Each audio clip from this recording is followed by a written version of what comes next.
அடுத்த பதிக்கு போகலாம். அதே அம்பரில் மாகாளம், இதுதான் காளி பூஜை செய்த இடம்.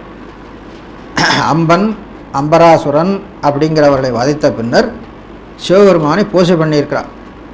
அந்த காளிக்குன்னு தனியாக ஒரு கோயில் அந்த வளாகத்தில் இருக்கிறது. அதனால் அவருக்கு அம்பர் மாகாளம் என்று அந்த தலத்துக்கு பெயர். இது முதல் திருமுறையில் இருக்கிறதுங்க.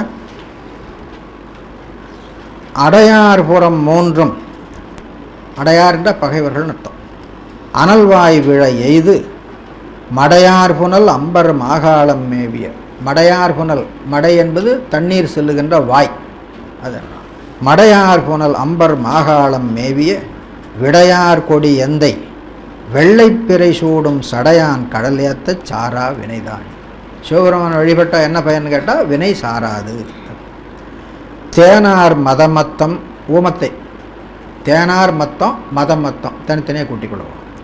தேனார் மதமத்தம் திங்கள் புனல் கங்கை சூடி வானார் பொழில் அம்பர் மாகாளம் மேய ஊனார் தலை தன்னில் பலிகொண்டு உழல் வாழ்க்கை ஆனான். ஊனார் தலை தன்னில், தலையில் அர்த்தம், தன் சாரி, அதுக்கு பொருள் இல்லை. பலிகொண்டு உழலுகின்ற வாழ்க்கையை உடையவன், அந்த வாழ்க்கையை ஆனான். ஆனான் என்பதுக்கு வாழ்க்கையை உடையவனாக ஆயினான் என்று ஒரு பண்பு. ஆனான் என்பதுக்கு அப்படி பண்ணுறதை விட அமையாதவன் அப்படின்னு அர்த்தம். ஆனா என்ற சொல்லுக்கு அமையாத அப்படின்னு பொருள். அமையாதன்னா என்னன்ட்டா இது போதும் அப்படின்னு நிறுத்திடாமல் மேலும் மேலும் செல்வதற்கு ஆனாமை அப்படின்னு அர்த்தம். அதுக்கு எதிர்ச்சொல் ஒன்றுங்க, ஆன்ற. ஆன்றன்னா அமைந்தன்னு அர்த்தம். ஆன்றமைந்த கல்வி சான்றோர் அப்படின்னு சொல்கிறோம்ல, அது மாதிரி அங்கே ஆண்டு என்பது நிறைந்துன்னு அர்த்தம். அதுக்கு எதிர்மறை ஆனாமை, நிறையாமை. நிறையாமைன்னா என்னன்னு, இது போதும் அப்படின்னு இருக்காம மேலும் மேலும் மேலும் மேலும். அப்போ பலிகொண்டு உழல் வாழ்க்கை ஆனான் அப்படிங்கிறது பிச்சை எடுத்து உண்டு திரிகின்ற வாழ்க்கை இவ்வளோ நாள் பண்ணினது போதும், இனி வேண்டாம் அப்படின்னு அவன் நிறுத்துறது கிடையாது. அவன் எதுக்காக பிச்சை எடுக்கிறான்? நமக்கெல்லாம் அவன் மேல் அன்பு வர வேண்டும் என்பதுக்காக பிச்சை எடுக்கிறான். நாம் பிறருக்கு கொடுத்து உதவ வேண்டுங்கிற பழக்கம் வர்றதுக்காக பிச்சை எடுக்கிறான். ஆகையினால அவன் எப்பொழுதும் நமக்காக பிச்சை எடுத்து கொண்டிருக்கிறான். அவன் பிச்சை எடுக்கிறதுனால தான் நாமும் பிறரிடத்தில் அன்புடையவர்களாக வாழ்ந்து கொண்டிருக்கிறோம். ஆகையினால அவனுக்கு அந்த பிச்சை எடுக்கிற தொழில் ஒழியாது. அதனால் ஆனான். எனவே ஆனான் என்பதுக்கு ஆயினான் என்று அர்த்தம் பண்ணுறதை விட அமையாதவன், அமையாதவன் அர்த்தம் மேலும் மேலும் பிச்சை எடுப்பது விரும்புபவன் என்று அர்த்தம் பண்ணுறான். ஆனா அறிவு.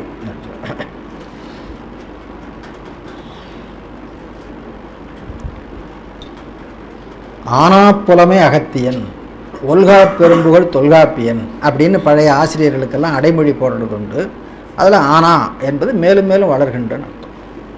அடுத்து திரையார் புனலோடு, திரைனா அலை, செல்வ மதிசூடி விரையார் பொழில் அம்பர் மாகாளம் மேவிய. விரைனா வாசனை, வெறி என்றாலும் வாசனை, விரை என்றாலும் வாசனை.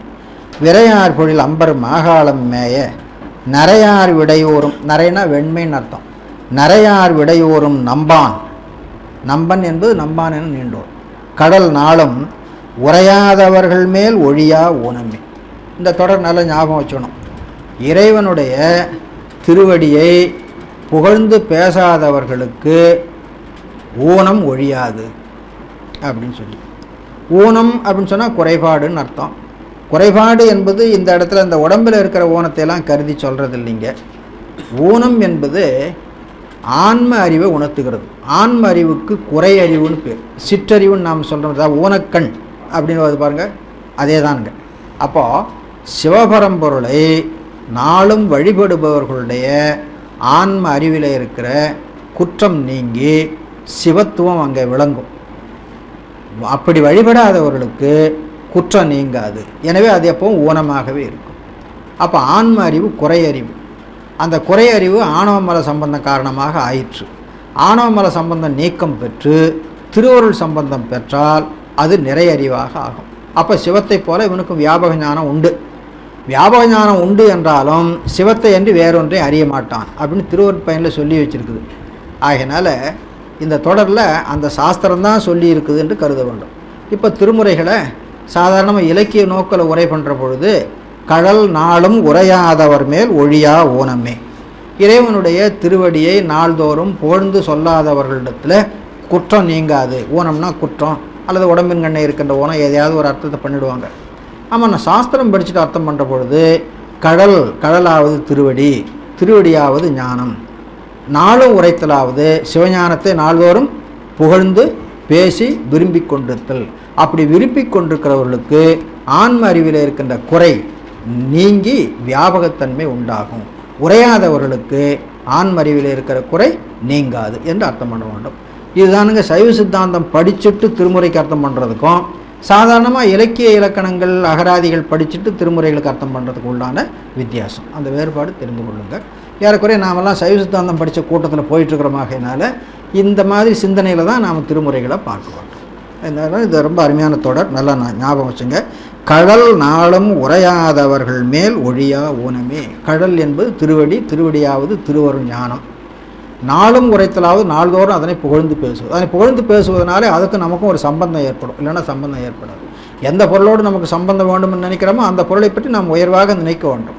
கொஞ்சம் குறைவாக நினைச்சாலோ தாழ்வாக நினைச்சாலோ நமக்கு அதுக்கு பகை தான் ஏற்படும். நம்ம திருவடியோடு பகை கூடாது, திருவடியோடு நமக்கு உறவு தான் கூட வேண்டும். ஆகையினால உரையாதவர்கள் மேல் ஒழியா ஊனம்மை, இது கொஞ்சம் நல்லா ஞாபகம் வைத்துக் கொள்ளுங்க. கொந்தன் பொழிற்சோலை கோலவ, கொந்தன் பொழில், கொந்து தன் பொழில், கொந்தன் பொழில்னு வருது. ஒரு எழுத்து குறைஞ்சி தான் போச்சு. கொந்து என்பது பூக்கொத்து, பூங்கொத்துகளை உடையது. கொந்தன் பொழிற்சோலை கோல வரிவண்டு மந்தம் மலி அம்பர் மாகாளம் மேய. மந்தம் என்பது மெல்லென்று இசைப்பது. மந்த இசை, மந்த கதின்னு சொல்கிறோம்ல, துரித கதியில் பாடுறாங்க, மந்த கதியில் பாடுறாங்கன்னு சொல்கிறோமே, அது மாதிரி. தேவாரம் பாடுற பொழுது கூட 2 கதியிலையும் பாடுறது உண்டு. விடியதன் உருவமையே அது மாதிரி 2 கதியில் பாடுவாங்க. துரித கதியிலும் பாடுறது உண்டு. விளம்பித கதின்னு சொல்லுவாங்க. மந்தமாக பாடுறத விளம்பிதமாக பாடுறாங்கன்னு சொல்லுவாங்க. கொஞ்சம் விரைவாக பாடுறத துரித கதியில் பாடுவோன்னு சொல்லுவாங்க. இங்கே வண்டுகள்லாம் மந்தமாக முரளுகிறது அப்படின்னு சொல்லுவாங்க. மந்தம் மலி அம்பர் மாகாளம் மேய கந்தங்கமழ் கொன்றை, கந்தம் என்பது வாசனைன்னு அர்த்தம். கந்தங்கமழ் கொன்றை கமல் புன் சடை வைத்த எந்தை கடலேத்த இடர் வந்து அடையா. எந்தை கடல் ஏத்த இடர் வந்து அடையா, துன்பம் நீங்கா. துன்பம் அது துன்பம் வந்து அடையா. துன்பம் வந்து அடையா என்பது 2 இடத்துலையும் வைத்துக்கொள்ள வேணும்.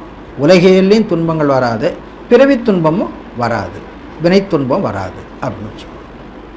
அணியார் மலை மங்கை ஆகம் பாகமாய், மலை மங்கையை ஆகத்திலே ஒரு பாகமாக கொண்டான். இதுக்கெல்லாம் உரை வேண்டியதில்லை. மணியார் புனல் அம்பர் மாகாளம் மேய. மணியார் புனல்னா மணி போன்ற புனல்னு அர்த்தம், தெளிந்தன்னு அர்த்தம். மணி எப்படி தெளிவாக ஒளிவுடையதாக இருக்கிறதோ அதை போல் அந்த அரிசில் ஆற்றன் கரையில் இருக்கிற அந்த புனல் தெளிவாக கலங்கள் இல்லாமல் இருக்கும் என்பது கருத்து. மணியார் புனல் அம்பர் புனல் என்பது அரிசில் ஆற்றங்கரை நீர்னு சொல்லுவோம். மேய துணியார் உடையினான், துணி ஆர் உடை, துணித்தல் பொருந்திய உடை. துணித்தல் அப்படின்னா நீளமாக இருக்கிற பொருளிலேருந்து துண்டு பண்ணி எடுத்துக்கிறது. இப்போ நமக்கு துணிங்கிறத பேர் அதில் துணித்து எடுக்கப்பட்ட துணி, துண்டு துண்டாக எடுத்தால் துண்டு அப்படின்னு சொல்கிறாங்க. வேட்டிக்கு கூட அப்படி தான் பொருள் சொல்லுவாங்க. வெட்டி எடுக்கப்பட்டது வேட்டி, நீளமாக இருக்கிற ஒன்றுலேருந்து வெட்டி எடுக்கப்பட்டது வேட்டி அப்படின்னு சொல்லி அதை சமஸ்கிருதத்தில் வேஷ்டின்னு சொல்லுவாங்க. சமஸ்கிருதத்தில் வேஷ்டின்னு சொல்கிற பொழுது காரணம் வேறு. தமிழில் வெட்டி எடுத்ததுனால வேட்டின்னு சொல்லிடுறோம். சமஸ்கிருதத்தில் வேஷ்டி அப்படின்னா இந்த வேஷனம் என்றதுக்கு சுற்றுதல்னு அர்த்தம். கவச வேஷனம் சொல்கிறோம்ல நம்ம இதில், அது மாதிரி அந்த வேஷனம் என்பது சுற்றுதல்னு பொருள். இந்த சுற்றி தானே உடுத்துகிறோம், அதனால் அதுக்கு வேஷ்டின்னு பேர். அதனால் வேட்டி தான் வேஷ்டி ஆக்கிட்டுங்கன்னா, வேஷ்டியை தான் வேட்டி ஆக்கிட்டாங்கன்னா நாம் சண்டை போட்டுக்க வேண்டியதில்லை. வேஷ்டின்னு சமஸ்கிருதக்காரன் சொல்கிறதுக்கு அர்த்தம் வேறு, வேட்டின்னு தமிழ்காரன் சொல்கிறதுக்கு அர்த்தம் வேறு அப்படின்னு நம்ம வச்சுக்குவோம். துணியார் புனல், துணியார் உடையினான் துதை பொன் கடல். துதை பொன் கடலை மாற்றிக்கணும், பொன் துதை கடல். துதைனா நெருங்குதல்னு அர்த்தம். என்ன நெருங்கிட்டுனா பொன் நெருங்கி இருக்கிற கடல், நிறைந்திருக்கின்றன்னு அர்த்தம். இங்கே நெருங்குதலுக்கு நிறைதல்னு அர்த்தம். துதை பொன் கடல் நாளும் பணியாதவர் மேல் பறையா பாவமே. பறைதல் என்பதுக்கு தேய்தல்னு அர்த்தங்க. 4 நாளும் கொஞ்சம் கொஞ்சமாக தேயறதுக்கு பறைதல்னு சொல்கிறது. பாவம் பறையும் தேயும் அப்படின்னு சொல்லுவோம். அடுத்து பண்டு ஆழ் கடல் நெஞ்சை உண்டு. பண்டாள்னு இருக்கும், பண்டு ஆழ் என்பது. பண்டு கடல் நெஞ்சை உண்டு, ஆழ்ந்த கடல் நெஞ்சை உண்டு. அப்போ பண்டு என்பது உண்டு என்பது மேலே சேரும், ஆழ் என்பது கடல் மேலே சேரும். பண்டு ஆழ் கடல் நஞ்சை உண்டு, பண்டு நஞ்சை உண்டு, ஆழ்ந்த கடலின் நஞ்சை உண்டு அப்படின்னு சொல்லி இதெல்லாம் பண்டாள் அப்படியே படிச்சுட்டே இருப்போம். அது எப்படி பிரிக்கிறதுன்னு தெரியாது, அதுக்காக கொஞ்சம் அதை சொல்லி வைக்கிறேன். பண்டு ஆழ் கடல் நஞ்சை உண்டு களி மாந்தி. நஞ்சு உண்டவன்லாம் மயங்கி விழுந்து போவான். இவர் நஞ்சு உண்டு ரொம்ப களிப்புடையவராக ஆடிக்கொண்டிருந்தாராம்.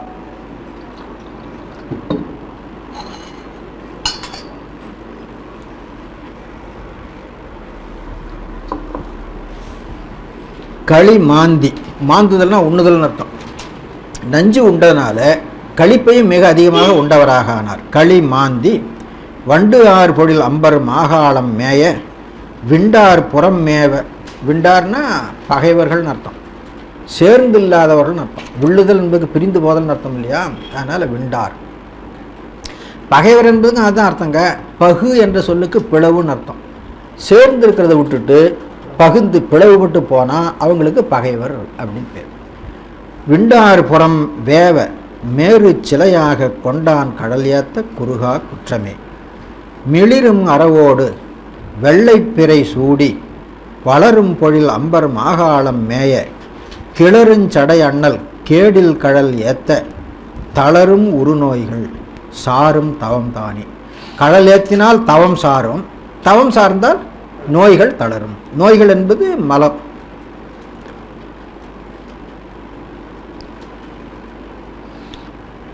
கொலையார் மழுவோடு கோலச்சிலை ஏந்தி, சிலை வில்லு, கோலச்சிலை ஏந்தி மலையார் புனல் அம்பர் மாகாளம் மேய. மலையார் புனல் மலையிலிருந்து இழிந்து வருகிற புலன்.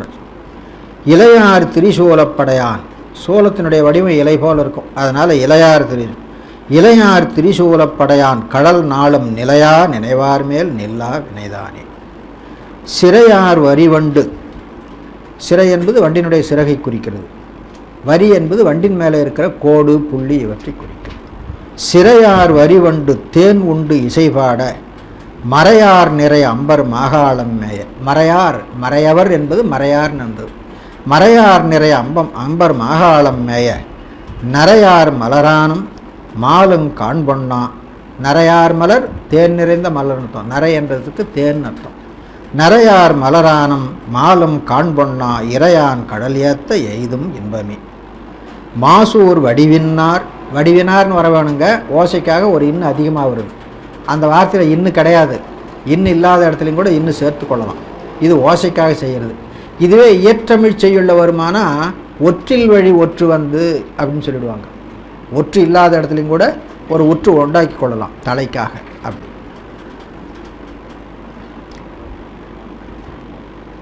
மாசூர் வடிவினார் மண்டை உணல் கொள்வார். மண்டை என்பது உணவு கொள்ளுகின்ற பிச்சை பாத்திரம், அதில் அவங்க பிச்சை ஏற்று உண்கிறார்கள்.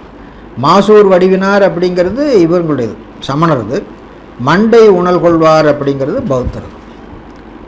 மாசூர் வடிவினார் என்பதுக்கு அந்த இன்னு விரித்ததாக வச்சுக்கொள்ளாமல் மாசூர் வடிவு இன்னார், இன்னார்னா இனிமே இல்லாதவர்கள் அர்த்தம் பண்ணிக்கலாம், அப்படின்னு பிரிச்சுக்கலாம். மாசூர் வடிவு இன்னார் மண்டை உணல் கொள்வார் கூசாது உரைக்குஞ்சொல் கொள்கை குணமல்ல. அவங்க தப்பு தான் சொல்கிறாங்க, ஆனால் கூசாமல் சொல்கிறாங்க. தப்புன்னு தெரிஞ்சோம் இப்படி சொல்கிறோமே அப்படிங்கிற வெக்கம் இல்லாமல் சொல்கிறாங்க. அப்போ தெரிஞ்சு சொல்லுவாங்களா அப்படின்னு கேட்டால் ஒரு கருத்து உண்டுங்க. சமண பௌத்த சமயத்தில் மேல்நிலையில் இருக்கிற குருமார்களுக்கு சிவம்தான் பரம்பொருள்னு தெரியும், அந்த பொருள் தான் வழிபடத்தக்க பொருள் என்பதும் தெரியும். யாருக்கும் தெரியாமல் அவங்க வழிபடுவாங்க. ஆனால் ஜனங்கக்கிட்ட அதை சொல்ல மாட்டாங்க, ஜனங்கக்கிட்ட வேற கருத்து சொல்லுவாங்க. இது அவங்களுடைய பழக்கம். அவங்களுக்கு அந்த பழக்கம் இருக்குது அப்படிங்கிறது தேவாரத்தில் பாடி இருக்குது.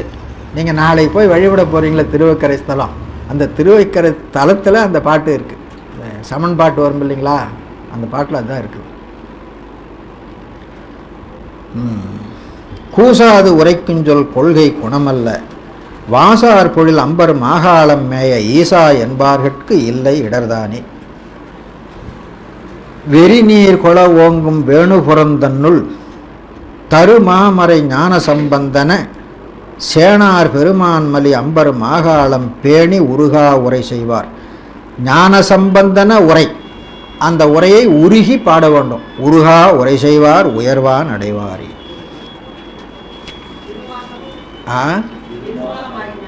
திருமாமரை, ஆமாம், திருமாமரை ஞான சம்பந்தன சேனார் பெருமான்மலி அம்பர். பெருமான் சிவபெருமானுக்கு வந்தது.